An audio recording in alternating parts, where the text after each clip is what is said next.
துணி வந்து நிறைய இருந்துச்சு. அது எல்லாமே மடித்து வச்சுட்டு இருந்தேன். 2 நாள் துணி மடிக்கவே இல்லை. சரின்ட்டு மடித்து வச்சுட்டு இருந்தேன்.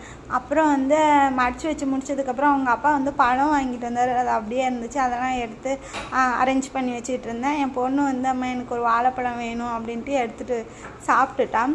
சாப்பிட்டதுக்கப்புறம் வந்து ஒரு கிலோ மாதுளப்பழம், 1 கிலோ ஆப்பிள், அப்புறம் வந்து ஒரு பப்பாளி, ஒரு வாட்டர்மெலன் வாங்கிட்டு வந்தார். வாட்டர்மெலன் வந்து எல்லோ கலர் வாட்டர்மெலன்னு சொன்னார். ஆனால் எல்லோ கலர் வாட்டர்மெலன் வந்து நாங்கள் ஒரு நாளுமே சாப்பிட்டதே கிடையாது. அதனால தான் அவர் வாங்கிட்டு வந்தேன் அப்படின்னு சொன்னார்.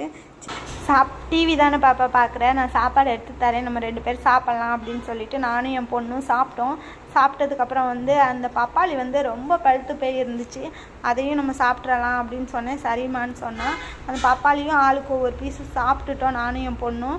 இவனுக்கும் இவங்க அப்பாவுக்கும் ஒரு பீஸு இருக்குது. இவன் தூங்கிட்டு இருக்கான்ட்டு வச்சுருந்தேன். தூங்கி எந்திரிக்கவும் பப்பாளி அறுத்து கொடுத்து ஊட்டினதுக்கப்புறம் அவன் எப்படி விளையாண்டுட்டு இருக்கான்னு பாருங்கள். நீங்கள் யாரெல்லாம் எல்லோ கலர் வாட்டர்மெலன் சாப்பிட்ருக்கீங்கன்னு சொல்லி கமெண்ட் பண்ணுங்கள்.